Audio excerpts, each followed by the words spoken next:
ஜெய்பீம் படம் பார்த்து நம்ம வந்து நிறைய அழுதுருப்போம். நம்ம ரியல்லே பார்க்குறோம். நம்ம அஜித்குமார் தம்பி எங்களுக்கு எல்லாருக்குமே மன வருத்தம். நாங்கள் எல்லாருமே ரொம்ப அஜித்குமாருக்காக ஃபஸ்ட்டு அழுகுறோம். இந்த ஆட்சிக்காக தான் இந்த மாதிரி நடக்குது. எங்கள் தலைவரை வந்து கூத்தாடி சொன்னாங்க. கூத்தாடி தான் வந்து ஃபஸ்ட்டு வந்து ஓட்டு கேட்க வரல. என் தம்பி அஜித்குமாருக்காக நீதி கேட்டு வந்திருக்காரு. எங்கள் தலைவர், எங்கள் தளபதி, எங்கள் அண்ணன், எங்கள் உயிர் அண்ணன் 2026 எங்களுக்கு ஆட்சி கொடுத்தீங்கன்னா நாங்கள் சிறப்பாக பண்ணுவோம். பெண்கள் பாதுகாப்புக்கு இங்கே ஒன்றுமே கிடையாது. எங்கள் அஜித்குமார் தம்பிக்கு அந்த நிலைமைன்றப்போ இந்த பெண்களுக்கு அப்போ என்ன மாதிரி நிலைமையான ஒரு சட்டத்தை ஏற்படுத்தி கொண்டிருக்கிறாரு.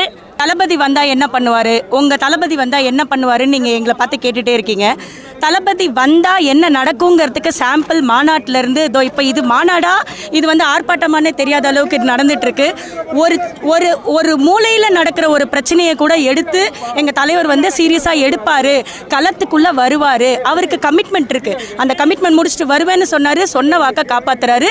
இப்போ வரைக்கும் அந்த கட்டமைப்பிலேருந்து எந்த ஒரு சிதறலுமே கிடையாது. இப்போ இங்கே பார்த்தீங்கன்னா எல்லாரும் வந்து பிரச்சனைகளை பேசிட்டாங்க. ஆனால் இதோட ஆர்கனைசேஷனை பார்த்தீங்கன்னா உங்களால் ஒன்றுமே பண்ண முடியாது. ஓகேவா? அவ்வளோ சூப்பராக ஆர்கனைஸ் பண்ணியிருக்காங்க. பெண்கள் வந்து இப்போ நாங்கள் இப்படி வந்துட்டுருக்கோம் அப்படின்னா எங்கள் தாவேக்கா இளைஞர்கள் மட்டும்தான் லேடிஸ்க்கு வழி விடுங்கன்னு எங்களுக்கு வழி கொடுத்து எடுத்துகிட்டு போகிறாங்க.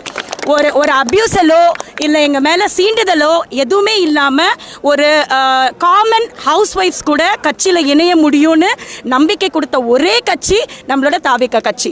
அடுத்து வந்து ரொம்ப வன்மையாக கண்டிக்கிற ஒரு விஷயம் என்னென்னா, எங்களை வந்து அணில் குஞ்சுகள்னு சோஷியல் மீடியாவில் கலாய்ச்சிட்டே இருக்கீங்க.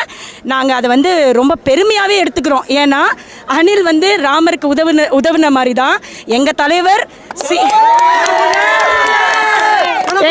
எங்க தலைவரை சிஎம் சீட்ல உட்கார வைக்கிறதுக்கு தூக்கம் இல்லை, சாப்பாடு இல்லை, எவ்வளோ நேரம் உழைக்கணுமோ நாங்கள் உழைப்போம். அவர் சிஎம் ஆவார். அவர் பின்னாடி நாங்கள் எல்லாருமே இருப்போம்.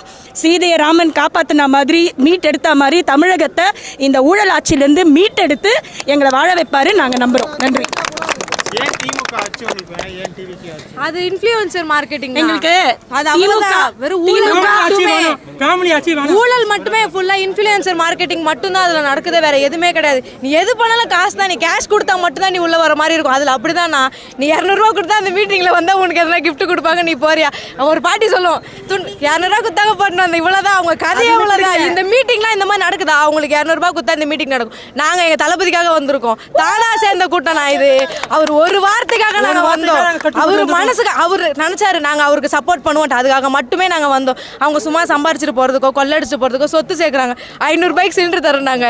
500 ரூபாய்க்கு அவங்க வீட்டுக்கு மட்டும் சிலிண்டர் வாங்கிட்டாங்களா? வீடு ஃபுல்லா வாங்கி வச்சுக்க